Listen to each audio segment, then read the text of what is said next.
দেখুন, practice of মেডিসিনের মধ্যে বা ব্যবহারিক চিকিৎসা বিধান এই গ্রন্থটার মধ্যে বা এই শাখাটার মধ্যে একটা রোগের কারণ সম্পর্কিত আলোচনা হচ্ছে। এই রোগটার মধ্যে কি, কি লক্ষণ হতে পারে বা কি, কি সমস্যা দেখা দিতে পারে, এই সংক্রমণকাল কতদিন, এই যাবতীয় বিষয়গুলো কিন্তু এখানে আলোচনা করা হচ্ছে।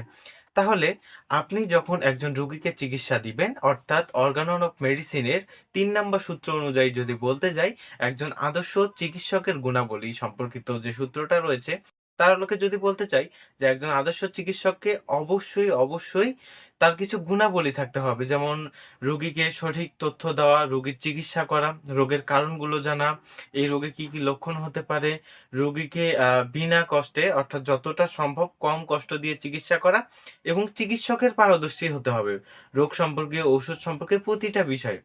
যেহেতু রোগ সম্পর্কে আপনাকে ভালোভাবে জানতে হবে, রোগের লক্ষণ সম্পর্কিত জানতে হবে, এই সবগুলো তথ্যই আপনি পাবেন প্র্যাকটিস অফ মেডিসিনে।